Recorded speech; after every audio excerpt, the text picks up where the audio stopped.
আসসালামু আলাইকুম। জামাত নেতা নূর মোহাম্মদ আবু তাহের, আপনারা জানেন, দীর্ঘ 10 ঘন্টা গুম রাখার পর তাকে গ্রেপ্তার দেখানো হয়েছে। বাংলাদেশ জামাত ইসলামীর এবং বাংলাদেশের সবথেকে জনপ্রিয় চেয়ারম্যান নূর মোহাম্মদ আবু তাহের।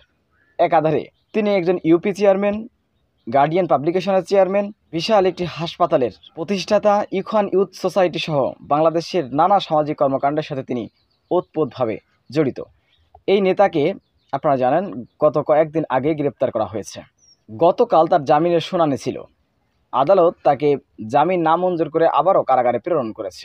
তিনি দেশবাসীকে সালাম জানিয়েছেন এবং ঈদের শুভেচ্ছা পাঠিয়েছেন।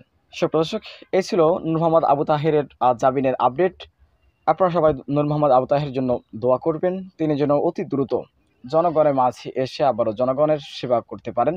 তিনি একটি কথাই বলেছেন, আপনারা দেখতে পেয়েছেন, কাজ করি, আমি দেশের জন্য কাজ করি, দেশের জন্য আমরা জীবন দিয়ে দিব ইনশাআল্লাহ। আমরা হিরোমন্য নই, আমরা সত্যের জন্য অব্যাহত হয়ে কাজ করব। কোনো পিছু টান আমাদের সত্য থেকে ফিরাতে পারবে না।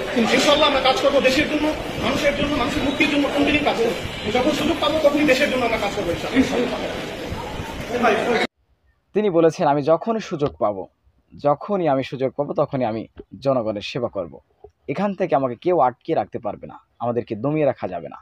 জামাত নেতা নূর মোহাম্মদ আবু তাহেরের এই কথাটি আপনাদের কেমন লেগেছে অবশ্যই আপনাদের মূল্যবান মন্তব্য কমেন্ট বক্সে জানাবেন। সবসময় সত্য নির্ভরশীল তথ্য পেতে বানো টিভি 24 ইউটিউব চ্যানেলটি সাবস্ক্রাইব করে আমাদের সাথে থাকুন। আসসালামু আলাইকুম রহমতুল্লাহি ওয়া বারাকাতুহু।